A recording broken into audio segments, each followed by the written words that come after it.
Film texturing is the process of applying visual treatments to an image to simulate the physical characteristics of film and enhance visual depth within a digital image. In this video, we'll explore how to properly apply visual enhancers, not just how to slap them on, but to also understand the logic behind each effect, how to control the parameters, and most importantly, where they belong in your DaVinci Resolve workflow. Let's say our goal in this video is to shape the footage so it feels luxurious, tangible, and intentional, like velvet on screen. To get there, the first step is to transform your scene-referred image, such as log footage, into a display-referred format, like Rec 709 for YouTube delivery. Once the technical transform is in place, you move on to your primary and secondary corrections, followed by creative color grading, which I've covered in depth in previous videos. Now, once your grade is dialed in, that's when the texturing begins. My preferred order for applying visual enhancers is as follows: midtone detail, halation, diffusion, blur, sharpen, vignette, film grain. Don't underestimate the importance of note order here. A small change can have a big impact on the final look. And just remember, I'm giving you the full menu so you can pick and choose what best supports your style and your story. So with that said, let's dive into the first enhancer, halation. Halation is a reddish-orange glow that appears around bright light sources in film, caused by light scattering through the film base. Originally an optical imperfection, it's now reintroduced digitally because modern cameras are often too technically clean. By adding back this subtle visual signature, we soften the digital edge and restore the analog warmth and character that gives texture and emotion to an image. I'll compare both the enhancer's halation and DaVinci Resolve's native halation effect. I'll break it down and focus on the core idea. The enhancer's halation offers 8 built-in profiles, which makes it more user-friendly and quicker to dial in a look. For this shot, I want the halation to stay subtle and refined. So I'm starting with the 65-70mm preset. But even that feels too strong for my taste. So I switched to custom mode for finer control. Now, among the many parameters, the two that matter most are local diffusion and global diffusion. Local diffusion defines how far the glow spreads from the light source. A higher value gives you larger, more noticeable halos. Global diffusion affects the ambient light scatter, the secondary glow that enhances and supports the primary halation. Once you've dialed in the diffusion behavior, you can fine-tune where the effect applies using the lower and upper thresholds. But in most cases, the default settings are already quite balanced. To control intensity, use Amplify. And to adjust overall strength, use Impact. If you look at the before and after, halation adds just a touch of warmth and glow that brings life back into the image. And as always, subtlety is key. Too much halation starts to look fake. Now, if you prefer to use Resolve's built-in halation effects from the effects library, the core principles are the same. But the interface can feel a bit more intimidating at first glance. But basically, dye layer reflections behave very similarly to local diffusion in the enhancer. Secondary glow functions like global diffusion, contributing to that wider soft halo effect. And that's all you need to know for now. Both tools are capable of producing satisfying results.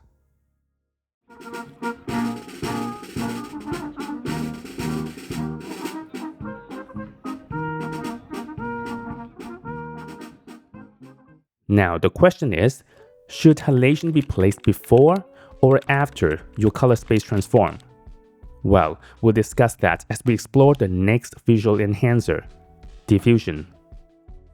Diffusion is the softening of light and detail in an image to reduce harshness and create a smoother look.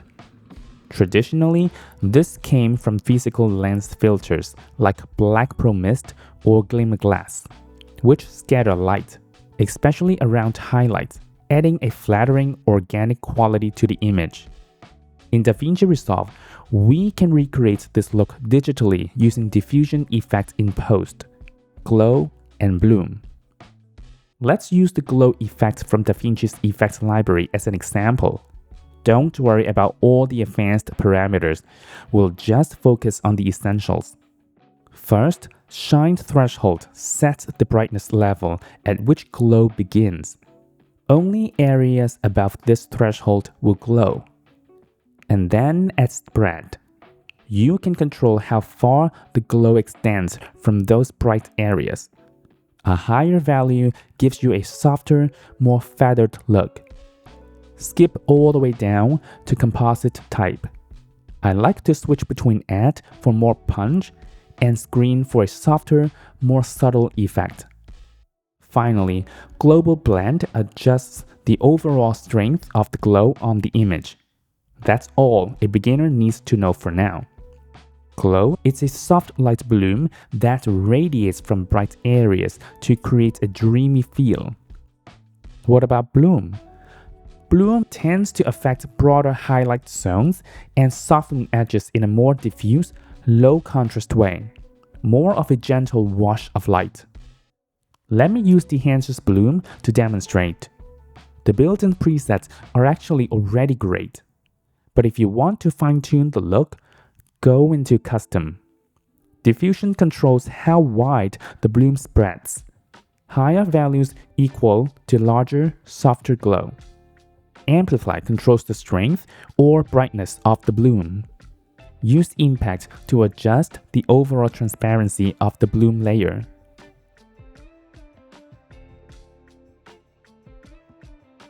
I also use a plugin called Hazy by FilmConvert. Hazy mimics actual filter types and strengths, which helps me get closer to the look I want quickly without building it from scratch. My go-to is Edge Glow, which softens just enough without losing important details. But physical diffusion filters is a whole other standalone video in the future.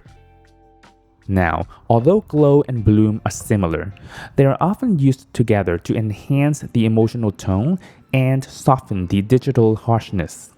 They are especially useful for backlit or high exposure scenes. Let's talk about where to place diffusion in your note tree.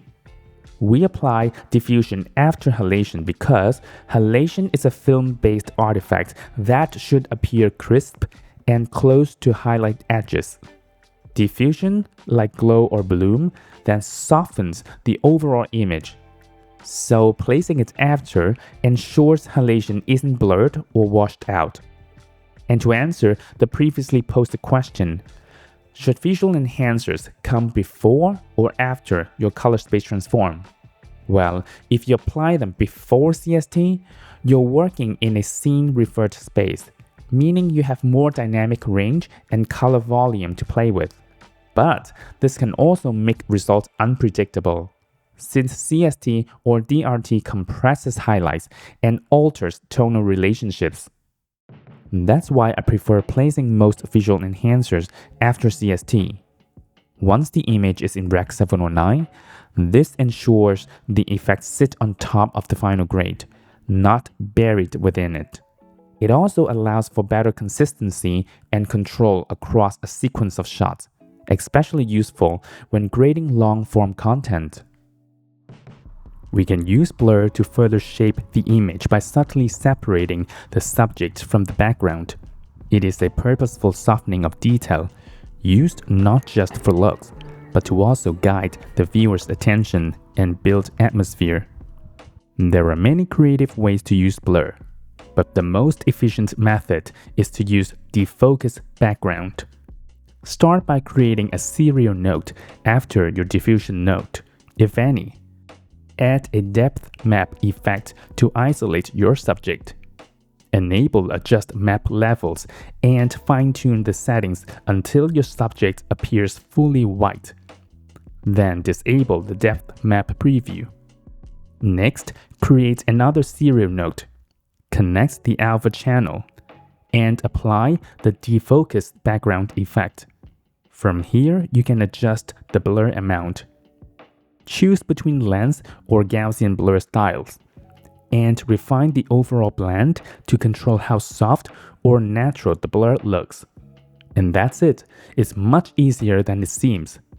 Personally, I use blur sparingly because I do like to retain background details for visual context. Have you ever come across videos that look so clean and creamy? Well, the secret often lies in how mid-tone detail is handled. It refers to the sharpness and texture in the mid-tone luminance range, the space between shadows and highlights where most skin tones and surface textures live. Controlling the mid-tone detail lets you enhance or soften fine textures without changing the overall contrast. That is why reducing mid-tone detail can smooth out subtle noise, skin pores, or digital harshness. It's especially popular for beauty shots and commercials. Let me show you both a simple way and a more advanced way to achieve this effect in DaVinci Resolve. Then I'll show you why I choose to place mid-tone detail before output CST in the node tree. The easiest method is to go to the Primaries tab and lower the mid-tone detail. It instantly smooths out the image. I'm exaggerating the setting here so you can better see the difference. But as always, dial it back for subtlety. The downside of this approach is that it's quite broad. You don't get much control over which areas are being affected. Push it too far, and your image can start to look mushy or plastic. For finer control, I prefer using the texture pop effect from the effects library. First, switch the operating mode to advanced, and set the color mode to Luma Chroma. This separates texture control into Luma, meaning detail, and Chroma, as in color, allowing you to target each independently. Under the detail section, you'll see texture frequencies divided into zones: rough, coarse, all the way to fine and tiny. These zones let you isolate which textures you want to enhance or suppress. Let's turn the strength all the way up temporarily, just to better visualize the effect. In this image, we've got a young woman standing in an open field. There are lots of trees, leaves, and grass, and that's a ton of low-frequency detail, which can sometimes feel harsh or distracting. To clean this up without altering the contrast, switching the output mode to differences so we can see exactly what's being affected. Now, pull down the rough slider. You'll start to see the silhouette of the textures being removed. Drop it all the way for now. Switch the output mode back to final result. Now, of course, the effect is very strong. If you compare the before and after, the image still holds its contrast, but now it feels cleaner. The distracting background textures are softened, and the focus is drawn more to the subject. Of course, you'll dial the strength back for a more natural result. You can also fine-tune other texture zones depending on the shots. For example, if you want to smooth out skin tone, you can adjust the medium slider and so on. Now, why do I place mid-tone detail before the output CST? The CST or DLT stage often involves compression. If you remove mid-tone detail after CST, you risk introducing unwanted clipping or banding. Applying it before gives you a smoother, safer result. Since we're already working with detail, let's also talk about sharpening. Sharpening increases edge contrast to make the image appear crisper and more detailed.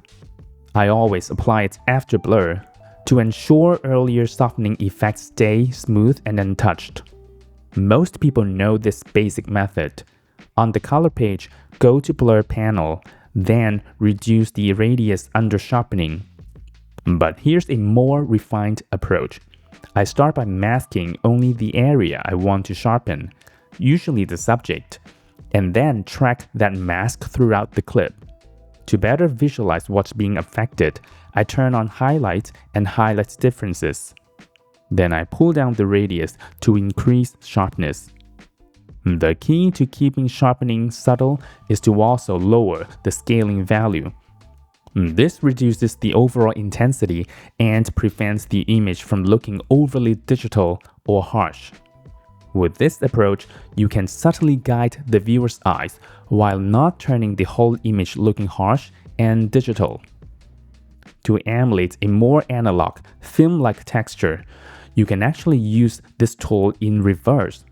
By gently reducing edge contrast, you can soften the image and create a more organic, nostalgic feel.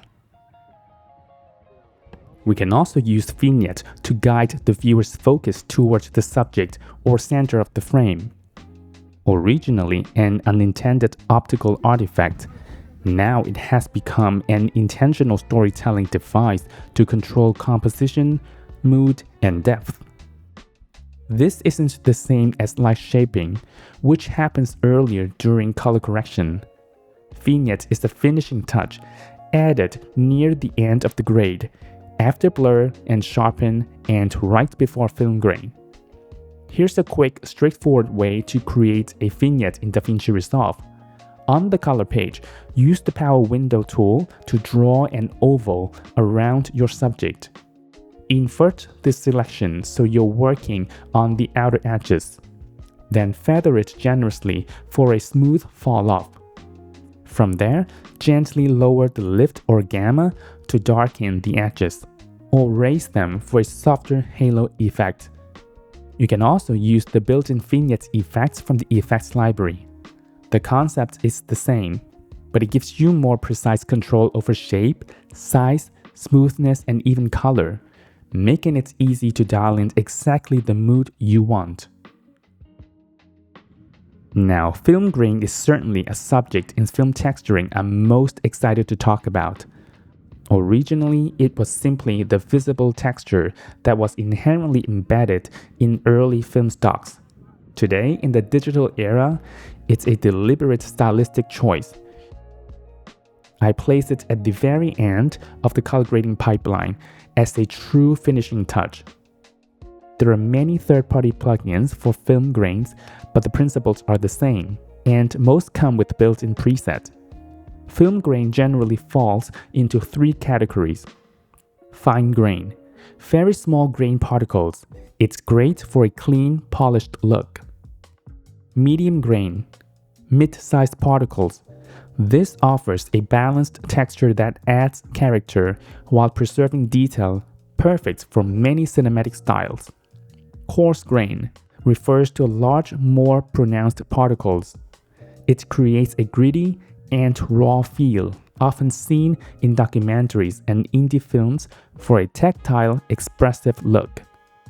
Personally, I prefer giving my footage a soft, velvety texture, so I usually lean towards medium grain. For more advanced control, you can adjust grain levels differently across tonal zones. I also like to add a subtle touch of chroma grain, just enough to give colors a slight shimmer. It's very subtle but effective. Always refer to your waveform while adjusting grain. So there, now you have the full toolkit to develop your own unique aesthetics. Drop your comments and questions below. Thanks for watching, and I'll see you in the next video.